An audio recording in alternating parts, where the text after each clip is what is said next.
Hey guys, Jay, welcome back to the channel. Oh man, guys, there comes a time that I'm really truly happy to be Canadian. I mean, seriously, there aren't that many times I can actually say, "Hey, I'm happy to be Canadian," but today is definitely one of those times.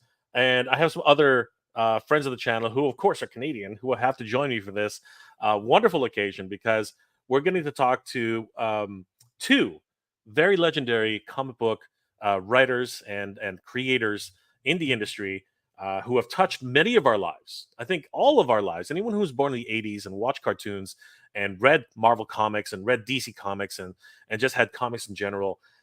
Today is a very, very special day here on Comics Asylum, on Mega J Retro, on Toy Kennections. As a matter of fact, why don't I bring in the Toy Connection guru himself, my friend, of course, Ken. What's going on, Ken? How you doing tonight? Oh, to be Canadian today, and for a campaign that, from what I last checked, is about 97% We are funded so with 9 close. days to go. We are And I so mean, it's close. like you see the So word close. Mounties in the title, and you're just kind of like, I hope this does well. And then you see Oh, the feedback, you see that it's doing well, and you're just kind of like, okay, we got the validation. I mean, you got legends in the comic industry, and by extension, mhm. toy industry and other stuff, kind of doing all this. And it's just like, yeah, it's kind of just an easy project to support. You see the names involved, you see the synopsis, especially in an era right now where you have a lot of Kickstarters going out there, and it's just like a lot of stuff to occupy your bandwidth mentally. You need something to kind of like make a splash and get your attention in a time when it's hard to get your attention, and this does exactly Absolutely. that. 100%. I think it's captured a lot of people's imagination. It's got, some horror in it. It's got some fantasy in it. And of course, it's got Mounties. Who doesn't, why? This is like the perfect scenario. Let's bring in another knucklehead to join us. Of course, from Comics Asylum. Steve, what's going on, brother? How you doing tonight? Gents, everything's good. Pleasure to be here. Absolutely stoked to talk about this Kickstarter campaign, especially with the two legendary people behind it, Oh, and man. the fact that it's Oh, got man. the Canadian flavor, and it's Canada Yeah, Fly. that's right. Canada You Fly. know, cannot complain. I'm really happy that it's almost there, and I can't wait to talk about it some more. We are so close, literally a couple $1,000s away, and we want to make the last few days of this a really big push, and that's why I invited both of our two guests to join us today to talk a little bit more about the book, and of course about their history with comic books, and of course with toys and everything. Guys, please help us welcome our first guest who's been on the stream before. He was promoting his latest comic book endeavor as well as the statues that were associated with it.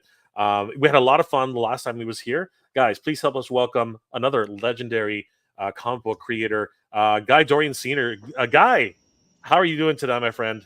Hey guys, how you doing? Good to see you, brother. Good to see you. Yeah, it's good to see you guys, Guy. man. Hi, Steve, Ken, and Jay, and uh, um, I just spent the weekend with Larry and a couple of my friends and all that stuff, and it was a good time. And thanks for having me on the show.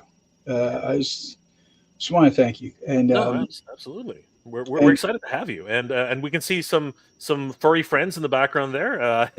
yeah, You know, this is a huge studio I have, and there's all kinds of stuff like this. You're only seeing a smidgen of it, and I'm a collector, and what got me started was I saw Jay, and it's just guys, hey guys, and then I felt like I was in part of it because he said that a lot, and I felt like he was talking to me, and then uh, you know people say I used to not be involved in any of this stuff, and then it came back to me. I do other things in my life, and I had to start collecting again. I had to start getting and so I started collecting. I got into collecting again after a long time hiatus from collecting, and that was it. When I saw Jay, I was like, this guy knows. He's got his finger on the pulse of everything I love. He knows all this stuff. He's talking He-Man. He's talking Masters. He's talking GI Joe. He's talking all these figures, and luckily I get to meet you guys as well now too. And you know, it used to be uncool to be a comic geek. yeah. But as people, I use the meek shall inherit the earth. I say the geek shall inherit the earth, and Yes, we have it. absolutely. So, 100%. so I just love it, and thanks for having me. I'm glad to be here. 100%. We're so excited about your newest project. So let's bring in your partner in crime with this one. You've known him forever, and you guys are very good friends. And now you get to collaborate on an incredible project. Of course, the Canadians are very excited about this project. We're over the moon with I this. love Canadians, by the way. Every Canadian I've ever met was so Thank you very cool. much. So let's go ahead and bring in the creator, the co-creator of this, and just an amazing project. Guys, please help us welcome someone who's, again, touched all of us in some little way growing up in the 80s, Mr. Larry Hama. Larry, how are you tonight? Oh my God. I'm doing good. Great to see you, sir. We are very excited to have the two of you here. First of all, let's just get a little bit of things out of the way. You guys were spending a lot of time together this weekend. How was Dragon Con? Like that was it? What was the experience like there? Oh, it was fabulous. It was. I hadn't even realized it was 5 days now. it's they keep creeping up. Like they keep making Mondays longer, and now Thursday is a whole day. So people used to have to drive in by at least Wednesday just to get parking, and now they're showing up like on Tuesday. So Time flies when you're having fun, right? But it was exhausting. I got to ride the Cobra Stinger in the parade. Wow, which was really cool. Yeah, incredible. And Guy, how was your experience? I had a lot of fun. I had Larry on one side of me, my wife next to me, and then my buddy Chris Ryall, who I'm really close with too. And so that in itself is great. I get to see my con family over the weekend, and the con was great. The people were great. The people running the con were great. I haven't seen that much cosplay in a long time, and it's just right, Larry. yeah. And even as a friend of Larry's for many years now, it's like we don't always get to sit next to each other. I think the last time we sat next to each other was at New York Comic Con. I think I had Ron Garney on one side, and Larry on the other. But to see the amount of Joe fans, the love that they gave to Larry when they came up, that people weren't just thankful. They were like, you were everything to me. And as a friend of his, I get touched by that, just seeing the mark that he's made with these people. But the admiration and adoration and all that jazz was to get to see it in that way at that con. That con is a different type of a con. That's a volunteer run con. That is a cosplayer con. I mean, the people doing that are all that. And it was great to see. Incredible. And you know what? The community really has grown, as you guys have mentioned earlier, and it's incredible. As you said, the acceptance level of geekdom in the world. The fact that we have shows like the Big Bang Theory and other highlights like that, and of course the testament to everything that's happening. Transformers is in theaters, G.I. Joe is in theaters, and now we have a crossover of G.I. Joe and Transformers at the same time. Who would have thought that we would have come so far in such a little time? And of course, it has to do with both of you two. I mean, Guy, your involvement with Marvel, Larry, your involvement with Wolverine, the G.I. Joe, Transformers, all that stuff. A lot of it comes straight from you guys, and we're very, very happy and humbled to have both of you here. Ken, really quickly before we get started, I think it goes without saying, Steve, that we as Canadians are very, very excited about this book. I mean, werewolves, first of all, and then of course Mounties. When you guys heard about this project, what were your thoughts? Because I was like, what? This is like the perfect project. How can you get anything better than werewolves and Mounties? This is crazy, Ken. You see the title and you go, whoa, that's an interesting mix. And then you see the name behind it and you go, okay, this is gonna work. You know what I mean? I'm not just saying that because they're on screen, but it's like it's something that, like, I don't know that anyone can just go and tackle, right? You kind of need that experience of having done multiple different kinds of fiction before at a successful level, and then so that you can kind of trust something like this in the hands of those kinds of people. When I read the backstory, the fact that it takes place over 100 years ago, and you've kind of got this war veteran in David Lawrence, so he's got his memories from the war and everything, and he comes back and he's a Mountie, and then there's werewolves in the area. It builds up a lot of intrigue, and as you're kind of reading the synopsis on the Kickstarter, you just keep going, what's next? What's next? I wonder what's next. I wonder where they're going with this. And I think that's going to be a lot of the foundation of the success. So I don't know. I mean, Steve, did you have kind of the same thoughts, or where were you going with this? You're echoing my thoughts exactly. And then also coming from an art background, the iconic nature of werewolves, because they're one of the standout monsters in the genre. And then you think of Mounties, who are so iconic, you know, with the red coat, the hat, through various different types of media throughout the years, whether it's W. Do Right or Due South, those kind of shows that we had in the late 80s, 90s. Yes. And then it being such an iconic part of the fabric of being a Canadian in terms of like almost like our super cop of, you know, forming the country. And then you mix it into werewolves.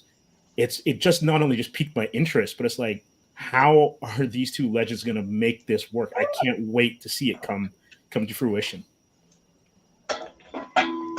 Absolutely. So now that the Canadians have finished talking, I think that we should let the two creators go at it.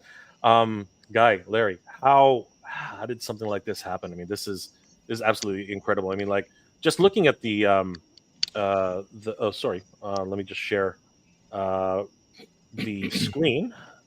Where are we here? Yeah, just having you guys here and to talk about this. And of course, guys, we are sitting at $33,891 of a $35,000 goal. We're so close, like literally, I think it's like just under $2,000 before we hit a little over $2,000 before we hit the final goal. But how did you guys come up with this idea? Oh, less than that. Yeah, you know what? My math is terrible. My math is terrible. Yeah, it's A little over 1,000. A little over 1,000. That's right. See, this is how much my math is. By the way, Canadian math is different from American. I'm just no slide rule. Okay. We got Celsius. They got Fahrenheit. You know. Yeah. So, guys, how did you come up with this? It's literally loony. It is. Exactly. You got it, Larry. How did you come up with this story? And tell us a little bit more about the background. And Okay, about 10 years ago, my friend David Morris, who was, I knew from 40 years ago, 50 years ago, he was an advertising executive. He was from Ottawa, born and raised. And we worked on a bunch of projects together. He got me to work on the very first Nintendo print campaign in the United States. And my partner Michael Sullivan at the time, we created these props and shot a whole print ad for Nintendo. And we had never heard of Nintendo at that point. And you know, Mike said, "Oh, Nintendo, what a crappy name. It's never going to go anywhere." And so we did the Space Invaders type game ad, and then they asked us to do a Donkey Kong ad. And Michael commented, "Oh, well, where's the donkey?" None of us thought any of that would happen. But anyway, David, about 10 years ago, called me and said, "You know, Canada funds all this stuff, you know, with Canadian content. You know, we should try to come up with something, you know." And he said, "What do you got?" So I went home and I was doing some research. The very first comic story that I did for Marvel was a black and white werewolf story. So. And I'd also been doing a lot of black and white horror stuff at that point. It was the early 70s. I was trying to break in, couldn't get in the door at DC or Marvel. So I was doing black and white horror and a lot of stuff for National Lampoon and things for Children's Television Workshop and illustrations for Esquire and Rolling Stone and New York Magazine. Um, and I also was remembering from a kid watching Sergeant Preston of the Royal Canadian Mounted Police on TV. Mm. You guys are probably too young to even remember that show, but it was a very popular show in that era. And then there was that Untouchables movie that had that whole segment in the Northwest with the RCMPs, and I always thought, wow, this would be really really cool to do something like this. And then after I saw Deadwood, I was all started to gel in my mind that it was a period piece, in the Northwest, uh, and and there's werewolves and there's a secret Mountie unit whose only purpose is to keep the werewolves in check and keep it all under the lid and prevent them from spreading south to the populated areas. Um, and then I just started seeing these images in my head, which is the way I work.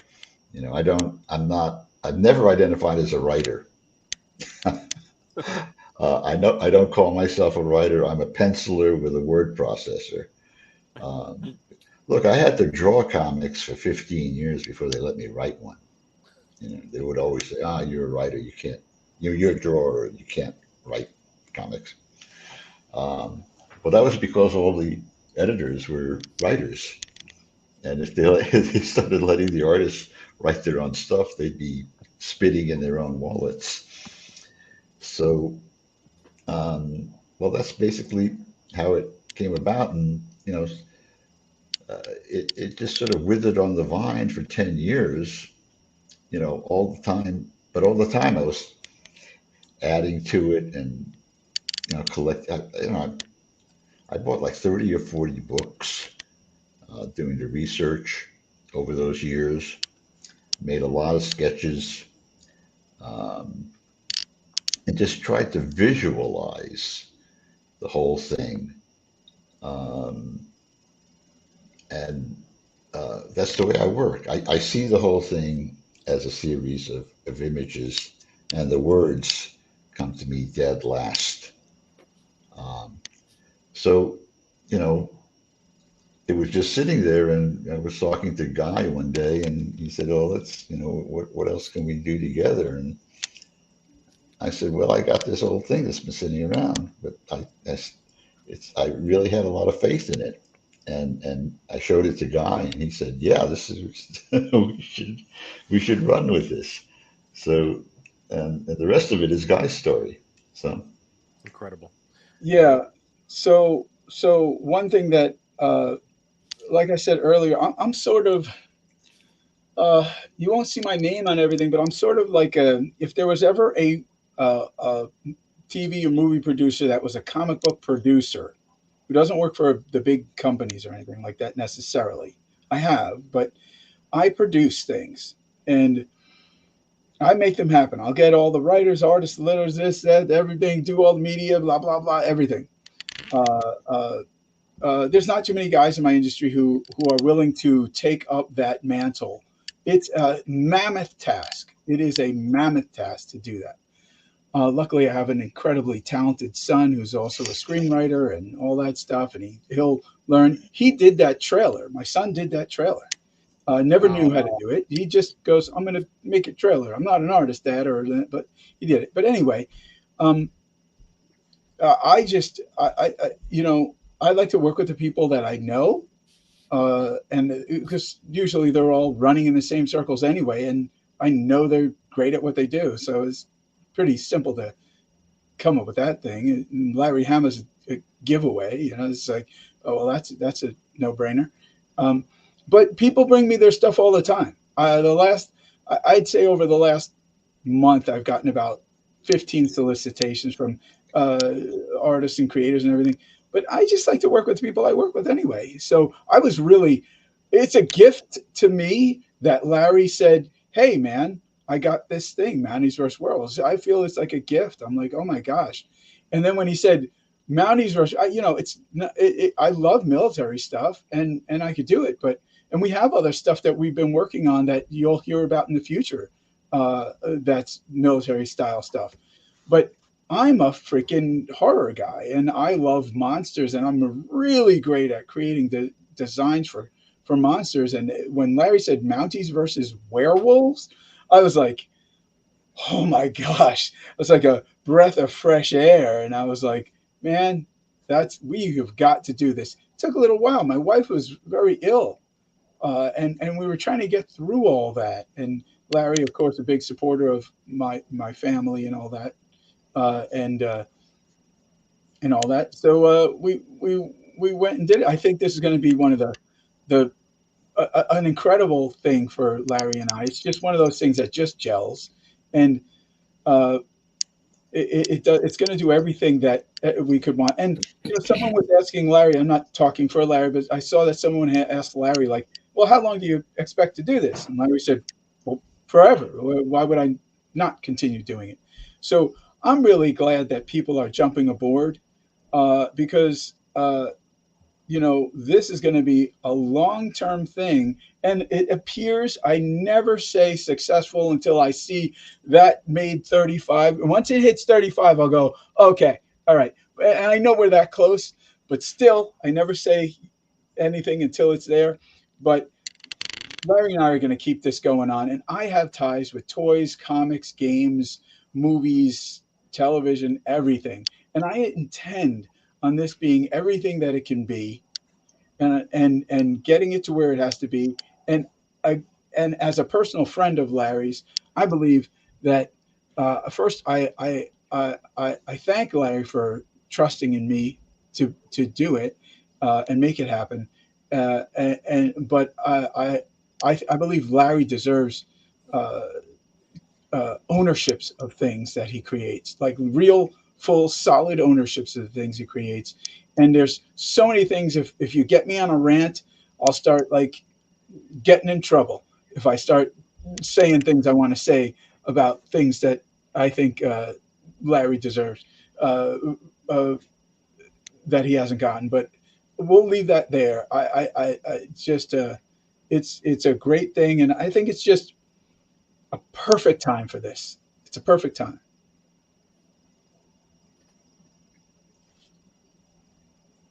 You're muted, by the way, Jay. You're muted. Jay. I hate that. Just listen to you guys talk about how this thing all came together. It just gives me chills, and I love the background. The fact that there's a secret society of Mounties taking care, making sure that no one of these creatures are contained and don't get out.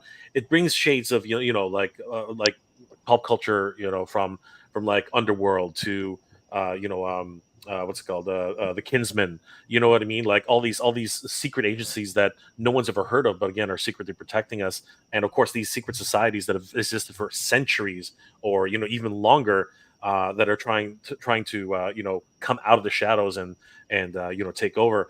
I eat that stuff up. So I am over the moon with this. So yeah, and who better to create something like this than the two of you? Again, legendary writers and creators that have come together on this.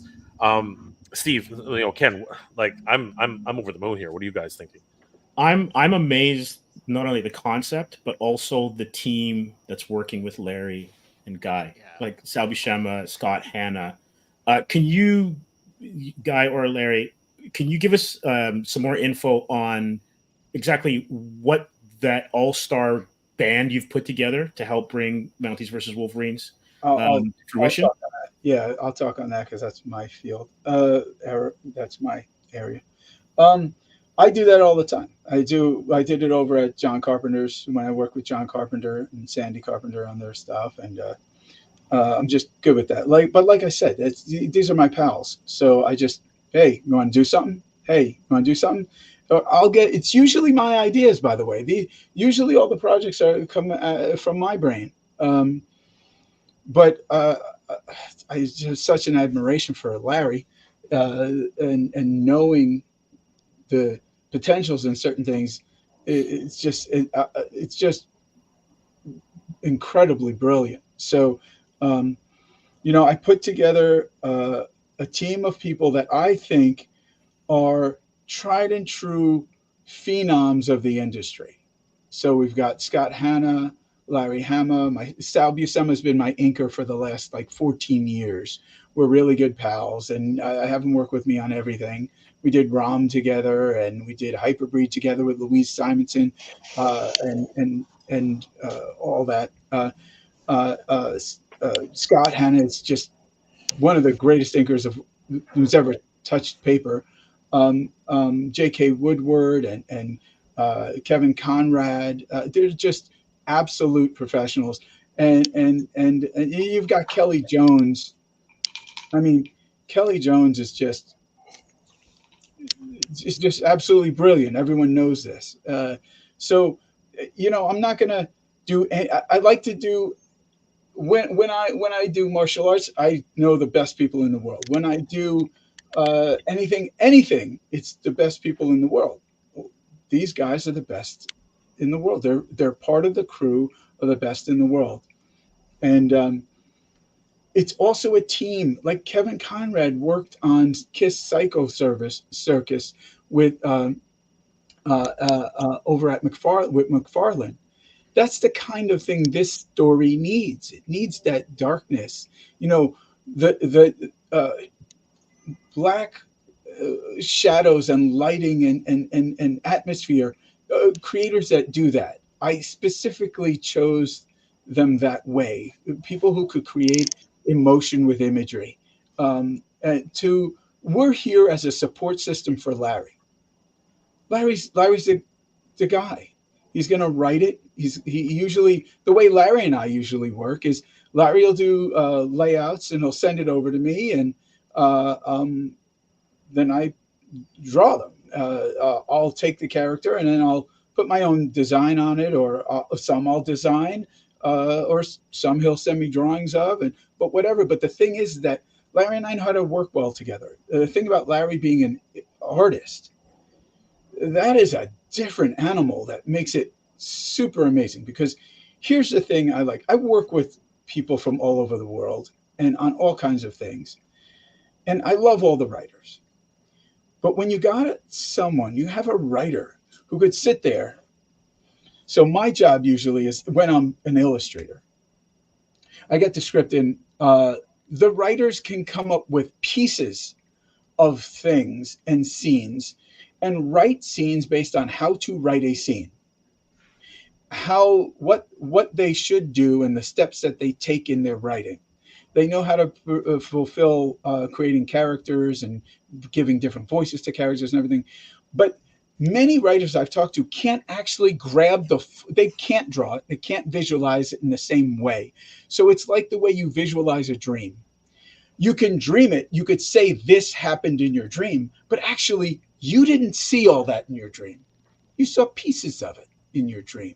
You don't know that. You connect it as a story, as a writer. So if you were to write it down, but you can't connect it visually. I do that.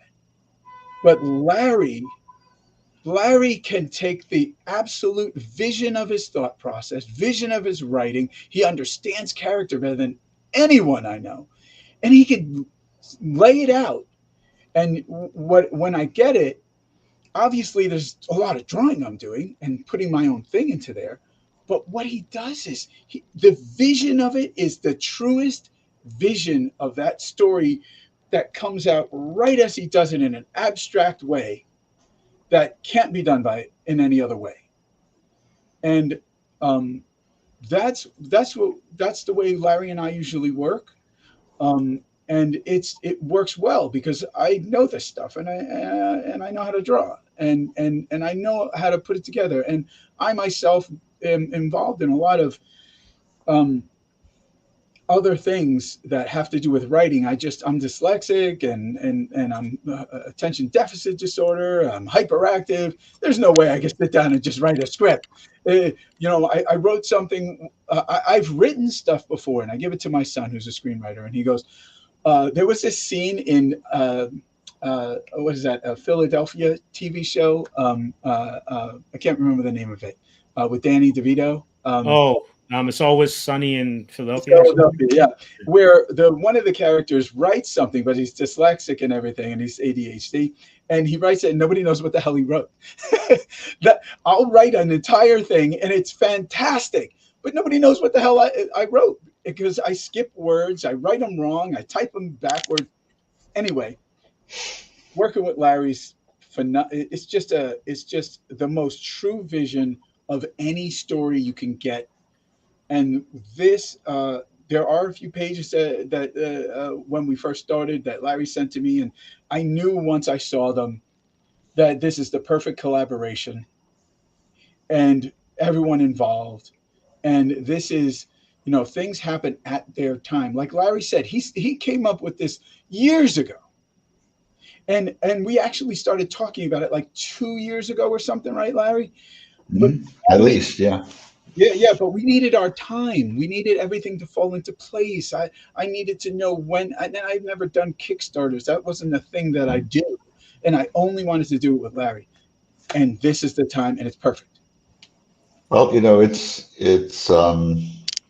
I'm sort of used to a lag time. It was like over 8 years from when I first created Bucky O'Hare until we actually got it printed and published. It was, but when we finally did it, we had a toy line from Hasbro and a TV show and sold 100 licenses. So I understand and accept the long lag times. Me too. I understand that too. Working with TV and film, you understand it more if you work in video games. I did artwork on a Marvel video game. But I didn't have to do the other process.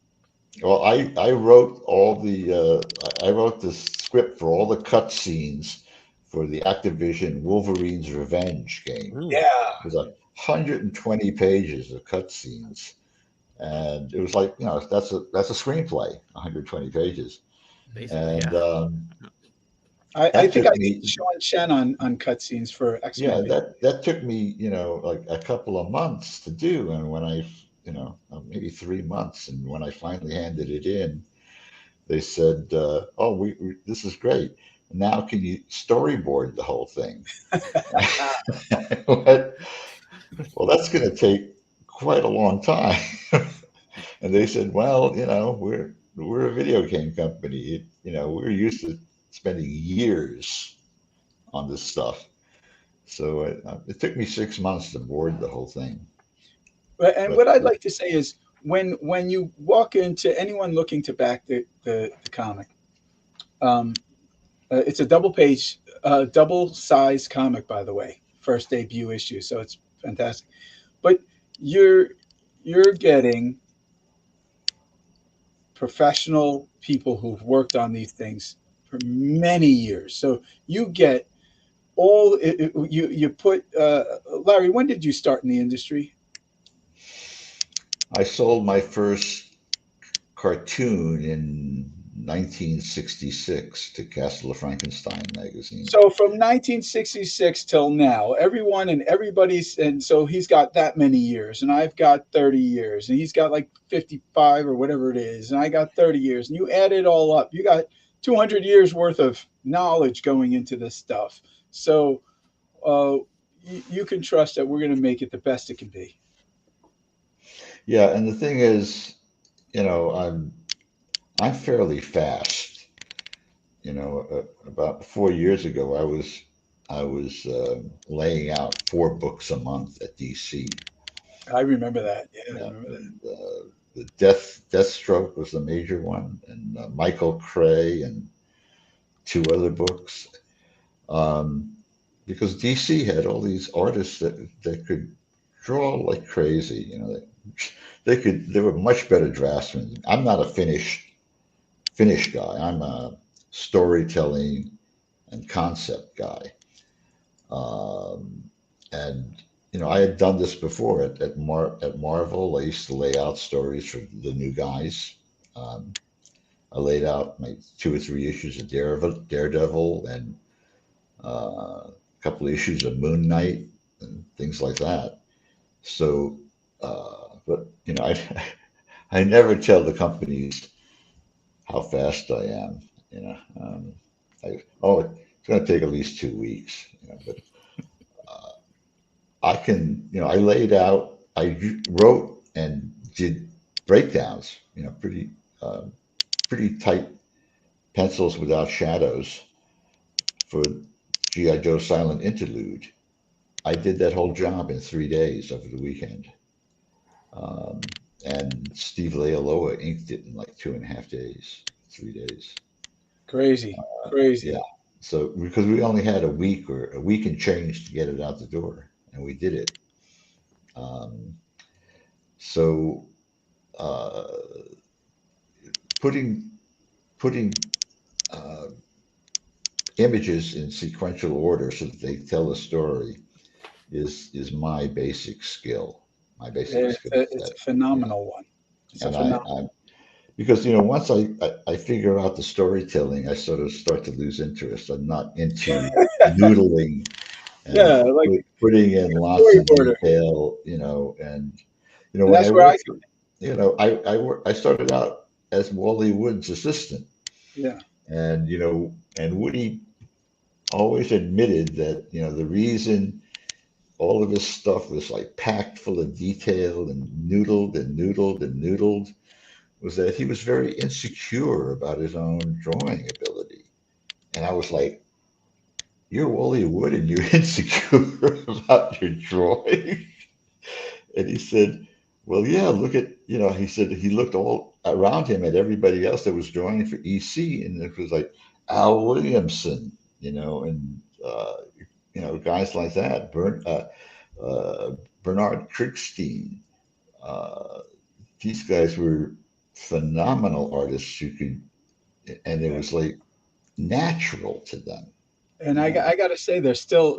I was a few years ago. I was at. I think when we sat next to each other, Larry and Ron was there on the other side. Dan Penosian came over, and we're all talking. And you know, we all have our own securities. To not to get off subject about Mounties vs. Werewolves, but couldn't hurt to talk about this real quick. And what he's saying is true. It still goes on for all of us. We all have these like. The reason, one of the things that makes us want to continue doing stuff is that we're insecure about the shit we did before. so we want to, yeah. And like Dan Penosian comes over and he goes, and I'm thinking to myself, wow, I feel really insecure next to Larry Hama and Ron Garney and Jason Alexander was right over there. I'm like, what the hell? I'm sitting in this line with these guys, and Dan comes over and he goes, you know what, guys, we all feel this way, but look around you. You know, you have to take note that it was New York Comic Con, Artist Alley. He's like, these are the best people in the world. We're part of the best people in the world, you know, and that realization lasts about 2 seconds before we go, I suck, you know, but still. Well, you know, I mean, I worked at Continuity in New York. I had the drawing table right next to Neil Adams for 3 years. And I was sitting there because nobody else wanted to sit in that seat. It was too intimidating to be under the eye. And because he made no bones about, you know, criticizing stuff. You know, if you didn't like Larry, it, he told you. Who was the illustrator of your first of your old horror? You sent me a picture of a werewolf, so you guys get a little backstory. Larry sent me an image of a werewolf that he really liked, and you know, Larry's thought process on this is. Well, that was inked by Neil Adams. That's why I thought it was. That's why I was bringing that up. It was a werewolf, and it was inked by Neil Adams. It was a horror story in Erie. What was it in? It was originally for one of the black and white um, Marvel books, but I think they canceled the book, and it was published in France in Echo des Savants. And now when you got French people But in Mounties vs. Werewolves. only in French, though, you know. And but I had to design that werewolf. You know, I looked at other werewolf designs, and they were mostly sort of variations on the Lon Chaney look, you know, which is basically a human with a lot of hair on his face. Yeah, and Yeah, so I thought I'd rather have this massive human body covered with, you know, with a tail and lots of fur and a real sort of wolf's head, you know, sitting on top of it with an elongated snout and bigger teeth. yeah, and I know And human hands or claws, human hands and arms, but with wolf hindquarters and tail. see that's the Uh, cool stuff. That's the yeah, cool so stuff. I don't think anybody else had done that before I did it. That was in 1971 or 72. But boy, have I seen a lot of other people doing that design concept After since. that, yeah, Yeah. yeah. Well, that's good though, because you know they're only going to copy the best anyway, and that's the thing I love about Larry too is that as an illustrator himself, uh, you know, usually it's just me doing the art process as far as coming up with everything, which as far as illustration is concerned, as far as the physical final looks and designs. You know, it's obviously a full collaboration with everyone. But as far as visualizing it, yeah, that's obviously me. But not with this. With this, I get to do some. I'll do parts. I'll do some. I'll show it to Larry, and I'm sure we're gonna have creatures in there where Larry's gonna let me do the thing that I do is create body horror and monster horror. I don't know. I'm hoping. We'll see. But I'll tell you the David Lawrence. You know, I draw a lot of kind of Ramita-esque, if you will. Like everybody becomes too beautiful, and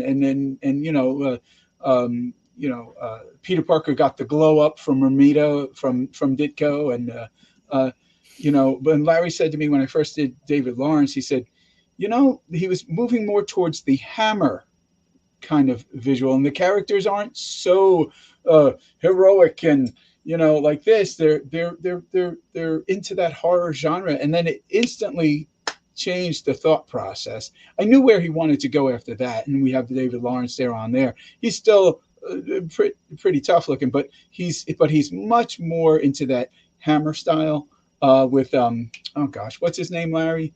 The actor. Oh, why am I forgetting? Peter Cushing, you talking Peter about? Cushing. Peter Cushing. Yeah, Okay. there's some Peter Cushing in there now, and it changed my thought process on the character, and it works. And anyway, I'll let you guys talk. Yeah. No, Hit us with questions. we're enthralled by these amazing deep dives into what you guys have invested in this project. I mean, it's quite a process, right? I mean, yeah, there's a lot that goes into it that most people don't think about. Yeah, Ken, like, do you have any insights or to share or questions that you'd like to pose? I mean, it's not so much insights, more so as like, you've got this character that you developed called David Lawrence, right? It's set in 1922. He's a veteran of the war. Do you plan? Maybe this is spoiler-esque. Do you plan to show like flashback sequences from the war, things that may have affected him? Yeah, because there's another character, the Canadian native character. Who, who's gone through the boarding school system, where they basically, it was like a genocide, a cultural genocide. But he survives that and joins the Canadian Expeditionary Force. And goes off to the fields of Belgium and France in World War I, as a sniper. So How great is he comes back and tries to reclaim his roots that were stolen from him. And I thought, I tried to do a lot of research on that too. And I've been in contact with Canadian natives about, getting help on the details. And there's stuff like that. I always think in terms of the characters. To me, the plot is totally subservient to the characters. The character is the story. plot serves the characters. A lot of writers, they make the characters serve the plot. They're just so the plot just becomes choreography. They're marching these characters towards this end. I have no idea how anything ends. I just get the characters. This is the way I write. I get the characters into a situation, and I pretty much let them write it themselves, because I try to nail the characters as much as I can before I start that process. I have no idea what happens on page 3 until I get to page 2. When I did Silent Interlude, I got halfway through the book, and both Storm Shadow and Snake Eyes had torn their right sleeves. And I said, oh, what can I do with that? And I thought, I'll give them the same tattoo. And then I said, well, why do they have the same tattoo? I had no idea. I had to make that up 5 issues later in number 26 when I did the Snake Eyes origin. But it was, Wow. But you see, guys, what Larry's talking about, if I may, is he knows the characters, right? So he doesn't know what's happening with the characters. No writer does until they write it, until they come up with it, until they imagine it. But to know the characters first in the way that they are, like the kind of person they are, who they are, you don't need to know everything about them while you're writing them, but you need to know who they are. Each character is a different voice, and they have a different life. And Larry can take those characters and put them in a situation. And from my days of acting and stuff, you are who you are, and what situation are you in? Now, every character acts different. Look, when I was an editor, I would tell prospective writers that they came to see me, like, well, tell me a joke. And if they couldn't tell me a joke, I sort of dismissed them out of hand. Because a joke is a story. It has to have a beginning, a middle, and an end, and a good punchline. And if you can't muster the construction to do that, then I doubt your construction in being able to put together a story. And I say, look, have you ever read Peanuts? And they all go, well, yeah, I've been reading Peanuts all my life. And I go, well, tell me what happens in any one given Sunday Peanut strip. And they all go, well, Lucy's holding the football. Yeah. And Charlie Brown comes running up, and at the last minute, Lucy snatches away the football, and Charlie Brown goes, I said, wait a minute. Or Snoopy's lying on the doghouse, or Snoopy's lying on the doghouse, or Tell something me like that. one punchline to that setup, and nobody can do it, right?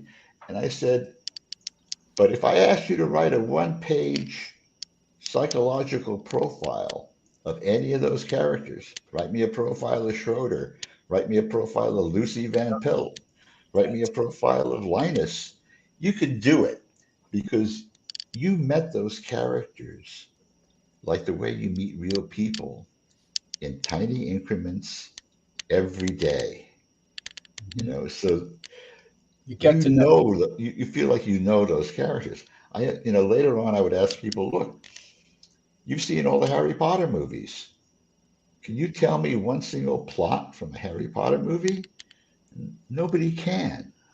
But they know everything about Hermione. They know everything about Harry. They know all those characters. And nobody went to see the next Harry Potter movie because they said, "Oh man, the plot to the last one was bitching." They go because they like the characters and they want to spend more time with the characters, and that's always been my approach. You know, And yeah, when characters are designed, they all have their own hooks. They have their own things. They have their own voices if they're doing it right. They have their own visuals. They have their own contours. Even the contour of a figure, a character. As a character designer, one thing I learned is what is the silhouette of the character. If you can't come up with a unique silhouette of that character that defines that character, that is easily and understandable, you know instantly it's that character. absolutely. Yeah, not only that, but body language. yes. When I was writing Wolverine, in order to get into character, I'd get out of my seat and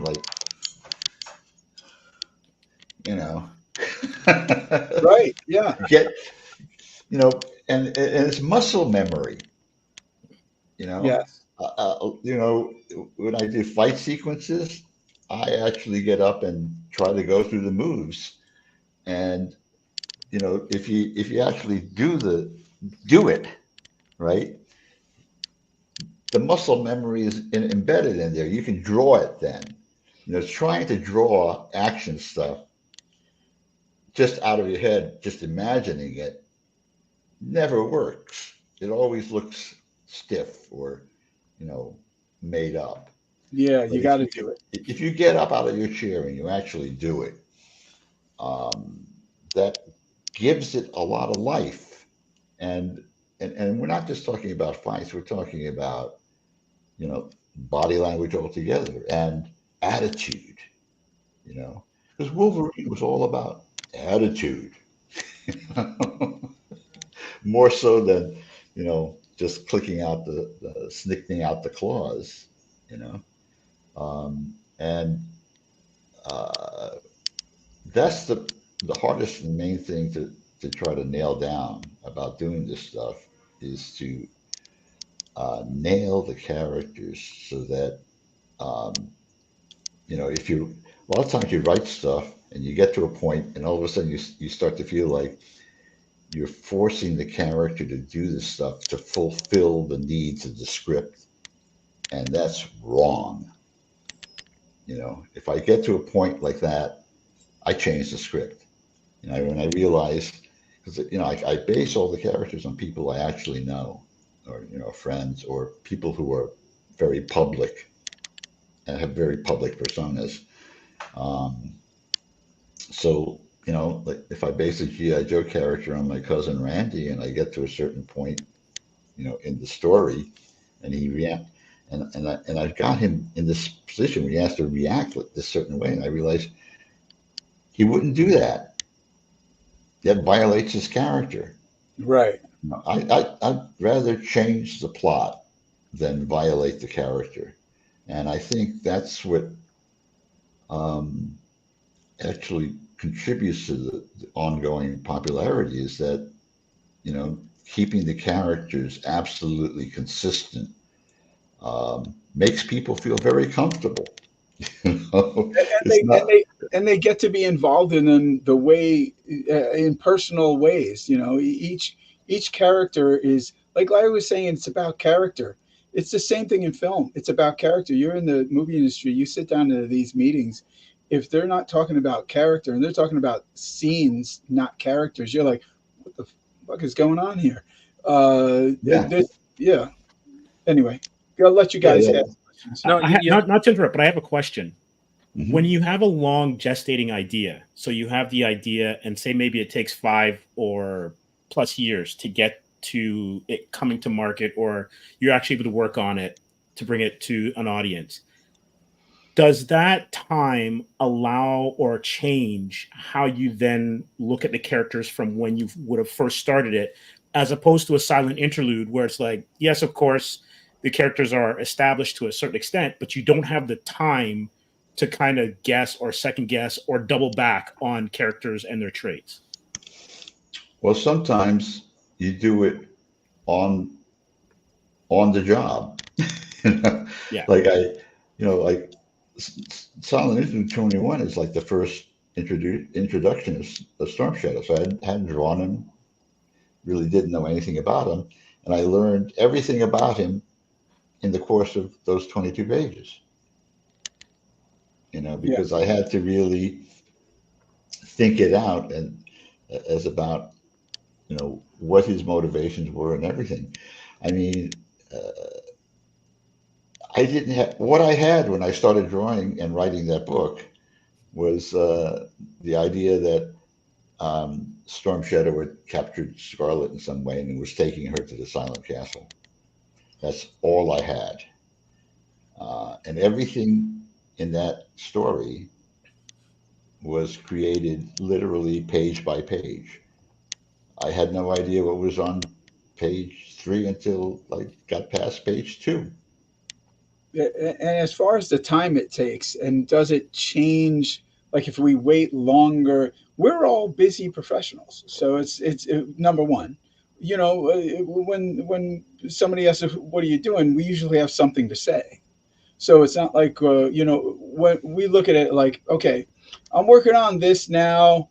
I got this to do. I got So when next, like I'll talk to Bill Sienkiewicz. I'll say, "Hey, Bill, we're going to do something together because we'll eventually be involved in something." And so I'll be talking to him and he'll be like, "Yeah, I think in next February." And then I'm like, "Well, yeah, I think maybe in December, but I'm doing 5 shows here. And then I got some family. So then maybe let's do something in, how about May?" And then we go, "Okay, May."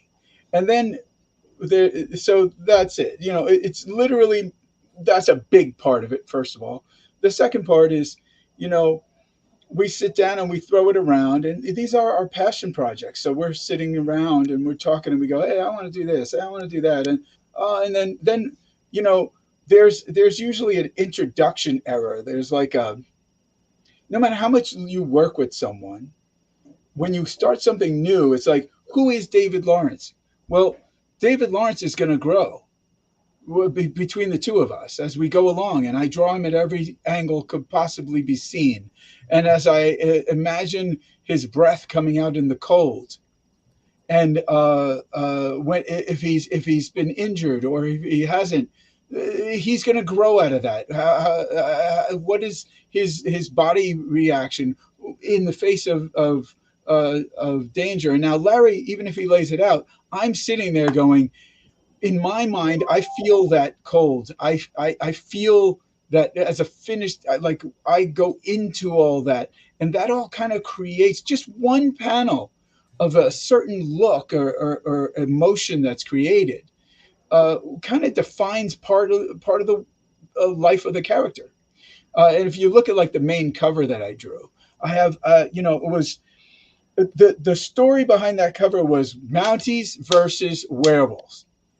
There's a lot of other stuff that happens, but it's Mounties versus Werewolves. So I did a cover that shows our main character, our main villain, and it shows a backstory of the werewolf. The Mountie jacket is torn apart. There's a werewolf head on a spike. That's brutal. But who did that? It wasn't another werewolf, and yet it's brutal. And then you see the Mounties running on the horses to a charge forth, and you see there's dead guys there who look like they might have been dead for quite some time. Some who have just died, but notice those are all Mounties. So I put the atmosphere is a character in itself, and we have mist and it interacts with the rest. You see the werewolf head is bleeding out right there. That just happened. So what does that mean? That we're in the midst of a battle. But Larry's title is Mounties versus Werewolves.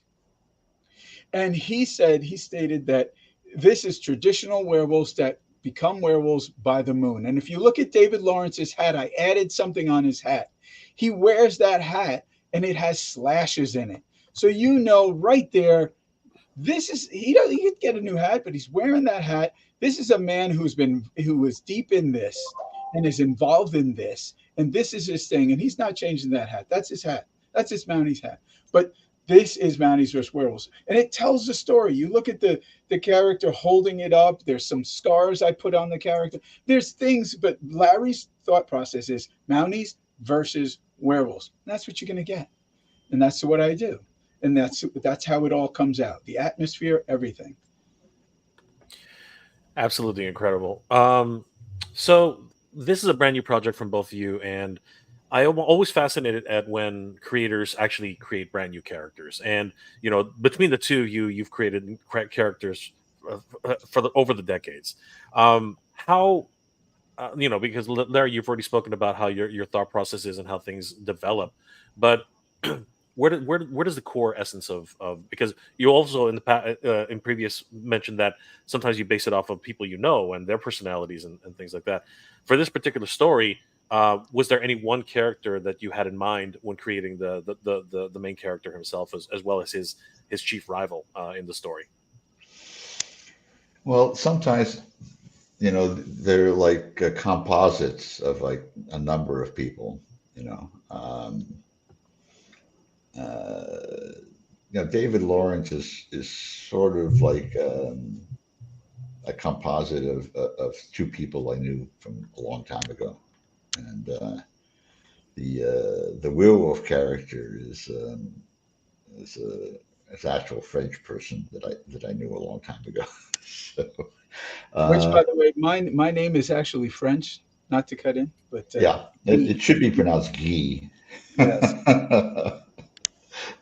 I think maybe I'm the only one that ever calls him Guy. Yeah. That's my real name. My father was from France. You know what? There's a lot of Canadian hockey players that were called Guy back in the day, so it's an easy transition for me because when I was 8 or 9, I'd pronounce it as Guy Lafleur, and then I found that it was Guy Lafleur, and then then once I got that correction when I was 9 or 10, now I start calling people who's supposed to be Guy. I assume it's Guy, and actually it's Guy. So I actually have the opposite problem. So. Yeah, I used to think it was Guy de Maupassant. And because I read a lot as a kid, and so I had no idea how names were pronounced or places were pronounced. So in my head, it was, I read the Iliad and the Odyssey in the 6th grade, and I thought Odysseus' wife's name was Penelope, rhyming with cantaloupe, and I couldn't even take a stab at pronouncing Odysseus. From what I saw printed on the page, I just sort of like mumbled in my head when I came to his name. But yeah. So go ahead, guys. You got questions? I'm just amazed and in awe of the scope of the project as well. Steve, do you have anything to add? Or one thing I am wondering is how far back are you going to have the werewolf lore without going into spoilers, or will that go into spoilers? Well, they're originally French. They came over, with the whole after the whole Huguenot thing. There was this suppression of the Protestants in France, and that's how we ended. You ended up with the Quebecois. And then you had those same people migrate south to Louisiana and become the Cajuns. So I guess maybe eventually, there'll be like a Louisiana branch of this. wow. Yeah. Just if it gets going, and we go into other media, it's like. There were all these CSI spin-offs. Yeah. Mounties versus, Louisiana's state police versus werewolves. We have some great comments in the chat. Thank you guys for joining us tonight. It's always great to see the chat interacting with the guests. Jay Coombs, Larry, you made my early teenage years the most inspiring, exciting, and memorable. Well, thank you. Jermaine says, "Living legends." Thank you, Jermaine. That's amazing. Gaz says, "Mr. Dorian, Mr. Hama," and Yes. nice to meet you. Yeah. G. Lee is also saying hello to Mr. Hama. Oh, hi. Yeah. Same thing with Yeah. Victor Matthews. Grace. Steve Vendetta. Larry, whatever happened to Oxido, the book you were supposed to do with Pablo Raimondi? Well, we got, it was one of those things. Lots of times you work on a project and you just, it sort of runs out of steam. We just weren't able to really get anybody else interested in it. That's what I was kind of saying. Like you'll find the time. The time will come. It either will or it won't. But when it comes, you want it to come at the right time. And everything is not meant to come out that you create as creators. Right. It's not meant to come out all the time right away. Absolutely. Yeah, 20 years ago, I wrote a novel about teenage vampires, and all my agents loved it. Patricia Burke, who was the vice president of literary acquisitions at Paramount, loved it. And she sent it around to all these publishers, and they all sent back the same note that nobody will ever be interested in teenage vampires. So, a few years later, when those sparkly vampires came around, I said, well, look, hey, and they said, oh, well, now it's done. Oh my God, the gold mines that people leave behind. Well, my agent keeps telling me that I'm always like 10 years ahead of the curve, and I think you're creating the curve as you go along anyway, Larry. Absolutely. Right, guys? Absolutely, 100%. So, Jay, just one question. So, well, I wrote a Chinatown noir novel, about a noir novel about a Chinese gang kid that grows up and then becomes a Marvel comic artist, and then gets involved with the mob, in a situation. And again, my agents loved it, and they sent it around, and all the publishers said, well, no one's ever going to buy an Asian protagonist in the mystery genre. And I was like, what, Charlie Chan and Mr. Moto never existed? It was always interesting for me, as I grew up from the time I was 7 years old, watching films and stuff in Cantonese and sometimes in Mandarin, and watching the shows, and my life was just Asian lead characters, mostly Chinese, and it was weird for me. The world was very different for me when people said, "Oh, we now have Asian leads in America," and I always wondered why there weren't as many. First of all, or pretty much any when I was growing up, but I got to see it there, but for me it was different because I was used to seeing it. But it's great to see now that there's a lot of diversity in film, and I'm happy for that, because. Somebody was talking. I was on a Scooby-Doo panel recently, and they're doing a Japanese Scooby-Doo film, TV. It's TV or movie. I can't remember. In Japan, and they're going to do monsters in it, and the real monsters. I'm like, well, who does kaiju? Who does monsters better than Japan? I'm like, and they're like, yeah, but why isn't it American? I'm like, what do you think? These properties only exist for us? They're all over the world. There's people of all different languages. Well, yeah, but people, they always think, oh, they can do it better. All those American-made Godzilla movies. Oh my God! When you compare them to Godzilla, -1, Oh Oh, my mine God. is wonderful. Yes. Wait, There's no comparison. No. You no, know?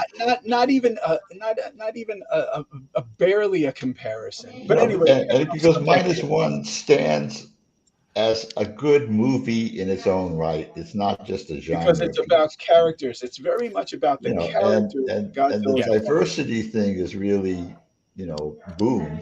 But the one question I've always had for the last year is like, if you could retcon, black people into Lord of the Rings as elves and dwarves, well, where are the Asians? It's amazing. It's amazing all around when you look at the world. Not trying to get off the subject. We get back onto Mounties vs Werewolves in a second, but the for me, my family is half black, and there's people from Mexico in my family who lived there, who grew up there, came here. There's Asian, Mexican. It's a melting pot. My family's a melting pot, I'm proud that that's a representation of my family. So when people see photos of us, they see the representation of humans around the world. But there is no. I'll just say this at the end. There's only one race. It's just like Bruce Lee said. It's only one race. It's the human race. And when we can't, when we think that it's odd to mix them into stories, or anyone has a problem, I don't understand it. It just doesn't make any sense to me whatsoever, because it's like you're stuck in a bubble. You must, you grew up in a bubble. Where open your eyes. There's an entire world out there, and I've been all over it, and it's just incredibly beautiful and cultural and everything. And I hope and know that Larry finds a way to make sure that everybody fits in a certain way. It's like people forget that in history there was trade, and they traveled in boats from different countries and interacted. And it's like, well, they weren't all from the same place, knuckleheads. So I love it, and that's one of the things I love about Mounties vs Werewolves. Larry found a way to keep diverse characters in there as they are, for who they are, for the world that they lived in, from their eyes, and the stories from. But anyway, back to Mounties vs Werewolves, like we were talking about. Yeah, there's again. Well, let Steve pose a question. Then there are a bunch more chats. Yeah, summarized. it's more about XJ. It's more about the, for lack of a term, I guess the gatekeeping, or like the short-sightedness of those who are saying this project is ready now for the audience. Does crowdfunding and being able to create your own product and get it out to an audience on your own, does that liberate you as a creator, as creators? Does that allow you to say, look, I don't have to worry about someone saying no one would ever read anything about teenage vampires. I'm just going to make the story and let the audience decide whether they like it. Absolutely. I've always tried to ignore editorial interference anyway. I mean, when they, they tried to tell me what to do with GI Joe a number of times, and I just said, well, in that case, I quit. And then they changed their minds. Like I said with Rom, same thing. I could not draw the helmet. Yeah, I'm not gonna take that. And after a while, they figured it out. Especially with, like Hasbro fired me off the file cards after the second year, because somebody said, well, why are we paying this guy, all this money to write these file cards when you get some kid in the office to do them? So they got some kid in the office to write the file cards. And a week later, they called me back and said, well, we'd like you to be back on the file cards. And I said, well, it's fine, but my rate just doubled. Yeah. And so that was my way of getting a raise every year. They would, a new person would come in and they'd kick me off the file cards, and then they try to get them done by somebody else, and they realize that, oh, this is a very sort of specific thing. You can't have, some bozo who's never been in the military or doesn't know anything about this stuff to write it. Um, that was one thing. Another thing that I learned in the military is always, in any situation, make yourself irreplaceable. Good idea. Yeah. Jay, you had comments you wanted to read? Is that Yeah, right? there are a bunch of comments flooding in right now. Let's ask him. Okay. Gaz says this seems like it should have been a 1940s Republic Pictures movie serial. It does feel like that, actually. Well, no, it's going to have a much grittier.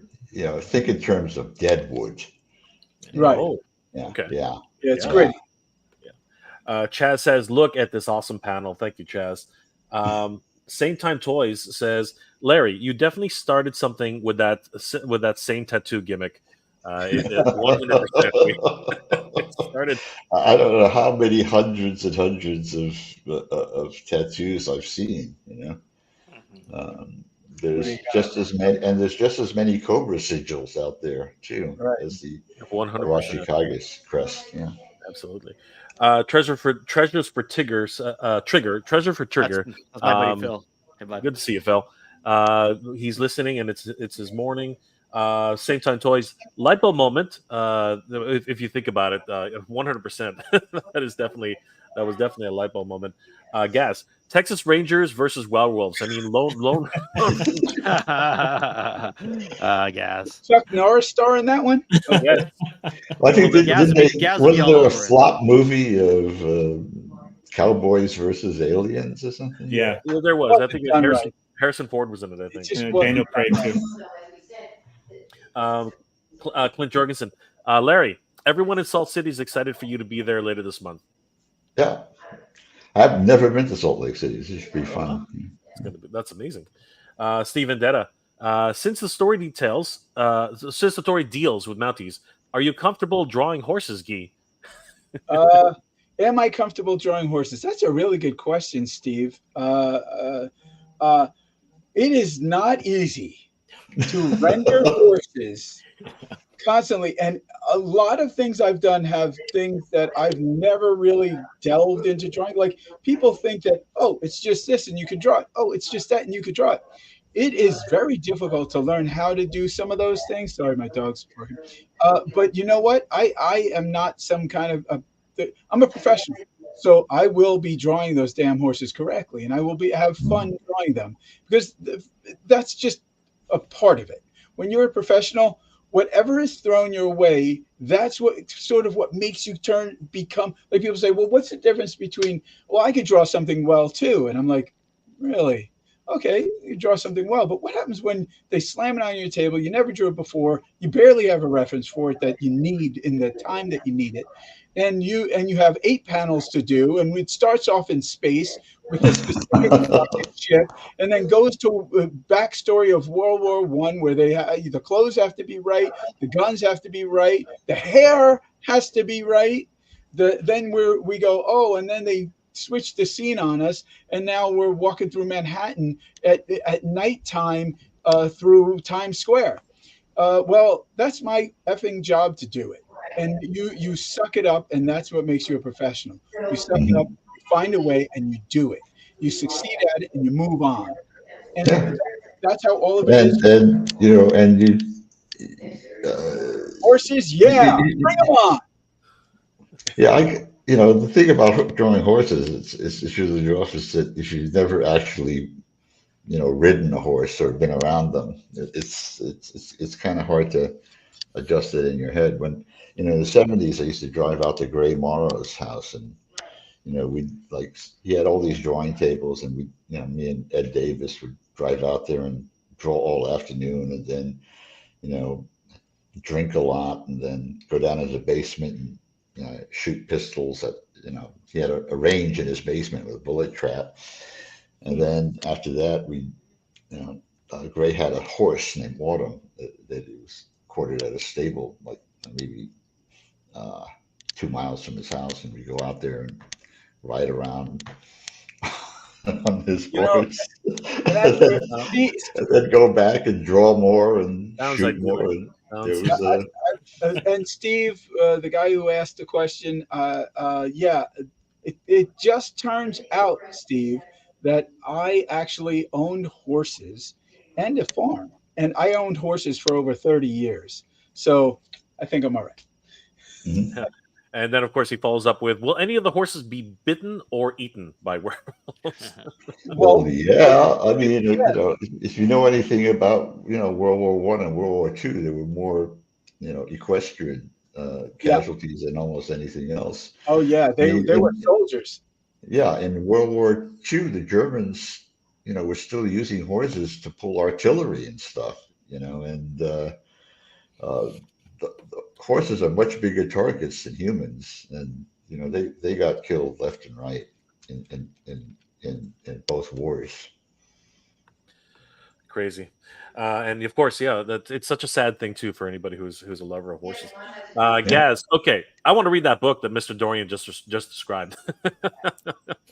Well, there's a monument in England, in London, to all the animals that served in the wars.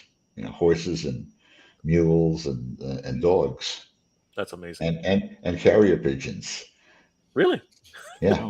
Of course, why not? They're all part of it.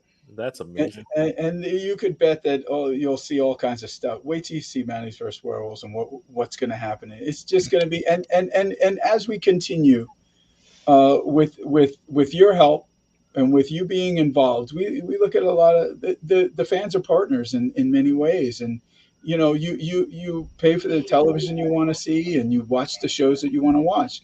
This is going to be one that we make as entertaining as possible, with characters you could enjoy.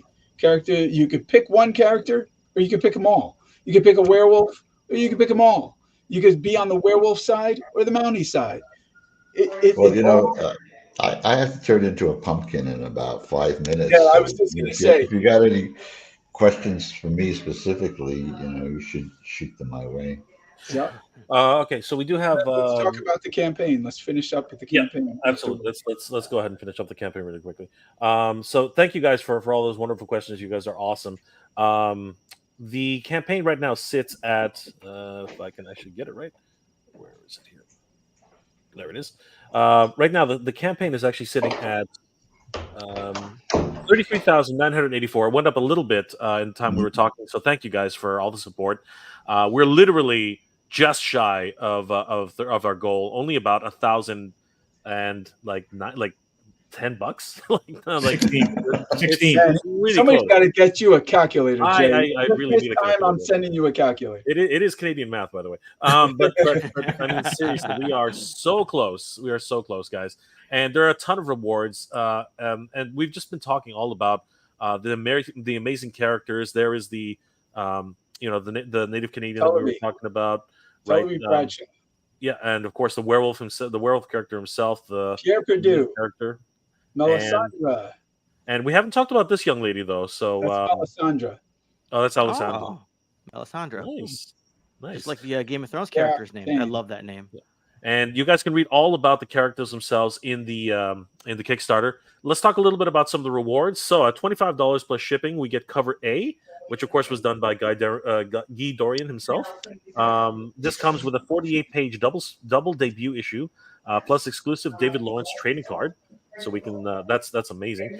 Covered by Guy Dorian Sr, Kevin Conrad, and Candice Han. At cover B is $25, which is a variant cover, which is done by Mark Spears, Larry Hama, and Guy Dorian Sr. It also comes with an exclusive trading card. Pere Perdue to see us tomorrow. And the only time he's not available. Yeah, we also have you can hit mute on yours for a minute. Sorry, what was that? I'm sorry, I was talking to Larry. No, that's okay. What? We have cover C, which is $25 plus shipping, 48-page double spread, debut issue plus exclusive Tulabi Bradshaw. Sorry, if I'm pronouncing these names wrong. Bradshaw trading card, variant cover by Scott Hanna, and cover D is that wonderful. Is that a painting? It looks amazing. Yeah, it's a painting. It's an acrylic painting. It is incredible. My gosh. The exclusive trading card of Melisandre de, I cannot pronounce it, Octican? L'Occitane, I believe. L'Octican. It's like a store at the mall. And Well, that's a region in the south of France. The in English, it was a very different part of France. France was very divided for a long time. So it was called the Aquitaine in anglicized form. Amazing. Yeah. And this variant cover is by J.K. Woodward, which again, amazing artwork. And then we have a mystery cover. I like mysteries. Which will be done by horror master Kelly Jones. So this is not the cover. That's actually Kelly Jones on the cover, but it'll be a mystery cover. I like mysteries. We all love mysteries. And Pere Perdu is the actual trading card there. And then there's a crowdfunding exclusive, $75 plus shipping. You can get the exclusive David Lawrence bust cast from a traditional sculpt by Guy Dorian Sr. This is amazing. How long did it take you to make that one, Guy? 4 hours. 4 hours. An exclusive Mark Spears trading card. That's gonna be. Is this a one of one, or is there multiple ones that are gonna be made cast of this? You get a cast. You get a resin cast. Yeah, Gotcha. I'm not for me to sculpt it by hand for you. It's thousands of dollars. So you'll get it by hand. Resin. Another exclusive for the crowdfund is the Pere Perdu Werewolf one. Another cast which will be available and comes with its own trading card.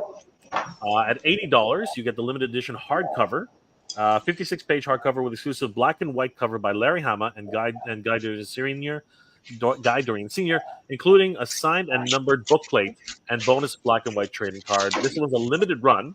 So guys, don't sleep on this one. This one, it might actually already be.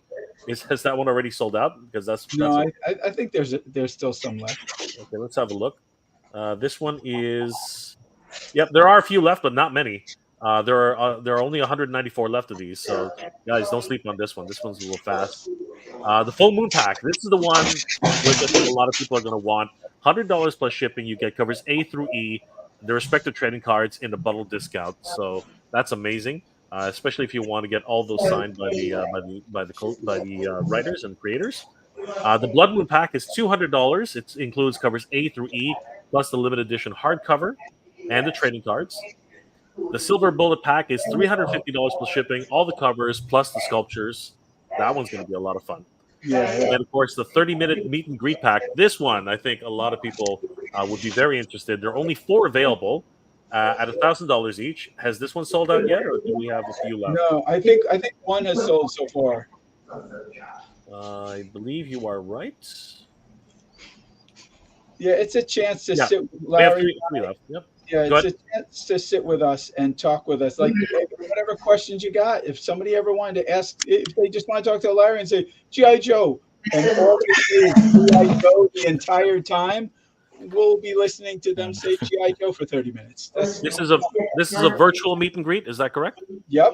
Virtual meet and greet. Okay. Oh, there is a real meet and greet, but Yeah, we're going to get to that in a second for sure. But we do have another 60-minute meet and greet. So this was the 30-minute meet and greet. This one is the 60-minute meet and greet at $2,000. And you get all the other stuff, packs, everything. Yep. And there are only 4 available on this. And then this one's a lot of fun. I think a lot of people always like having this one. This is a Appear in the Comic Book pack, $2,300 plus shipping. Become immortalized by appearing in Mounties vs. Werewolves and have your likeness drawn by Larry Hama and Guy Dorian Sr. Includes all covers and sculptures. This one's a lot of fun. There are only 4 available on this one, and it's already had 1 backer. So there are only 3 spots available for this one, guys. Definitely look into this one because it's not going to last very long. And finally, we do have the Royal Dinner, the Royal Rider Dinner. So you actually get to sit and have dinner with Larry Hama and Guy Dorian Sr. This will be a restaurant in New York. You have to provide your own transportation to New York. I do too. So exactly. So it's you're not suffering alone. And two other backers, including all covers. 2 other backers, including all covers, sculptures, and appear in the comics. So there are only 3 spots available for this one, guys. Yeah, you get everything, and we hang out with you. Absolutely. And of course, you have dinner too. So we have dinner. Yeah. And then the Feast and Fright private dinner and hangout. This is only one available. So this is you and the two creators having an intimate dinner. That one's at $10,000. And what that one's a hangout. Okay. Again, that one's a full hangout. Like Larry and I will be hanging out with you in New York City. We're going to go to a comic shop. We're going to go to dinner. We're going to hang out. We're going to talk. We're going to do all this stuff. You'll get everything that is offered through the campaign, and personal time with us. You want to take selfies. You want to go live, all that stuff. You get all that jazz, like the full day with me and Larry hanging out. Excellent. And finally, let me just switch this back. And finally, actually, that is the final. That was the final one. That is the final one. And guys, thank you again for hanging out with us. This has been an amazing afternoon. Again, we're sitting at 33,984. We are practically there. We only need another $1,000 and a bit to get us to our goal. 544 backers, 9 days to go. What an amazing campaign! And guys, please. If it's within your means, and of course, if you do love comics, you do love wonderful fantasy like this, and just an incredible writing, of course, from the legends Larry Hama and Guy Dorian Sr. And of course, the artwork is just top notch. Please consider backing this project because in 9 days it's going to go crazy. And of course, if you want to be in the comic book, you have that opportunity here with us today. Ken had to go, so we thank Ken for dropping by and having fun with us. But I'd like to thank our special guests, Larry Hama and Guy Dorian Sr., for being with us today.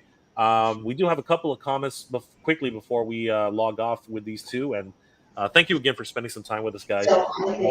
Really quickly, though, we'll say this. We'll basically log off on this one. Kirk HT, those file cards were great on the Joes. Thank you, Kirk. Mr. Hama, everyone really does appreciate all the work you put into this. And Guy, all the work you've done in comics so far. Steve, I mean, what else is there to say except to back this project? Absolutely. Let's get them to their goal and push it even higher. This is a book that I think we all need to see, and we'd like to see this series go on for multiple issues for sure. I'm very excited. Thanks for having us, Larry. Thank you so much, guys. It was our pleasure. So is there any final words you'd like to give the crowd before we log off, Mr. Hama? Not much. Like I said it all. Man, a few words, but you know what? I've been wagging my, I've been talking a lot. Yeah. Well, we love it. We love it so much. Guy, now I got to go cook some dinner, so I got to go. Me too. Well, I'll just say this. First, for Larry and I and the Good Alien team, I want to shout out to my son, Guy Dorian Jr., who busted his rump on this campaign. He really kicked butt. He's a great part of Good Alien.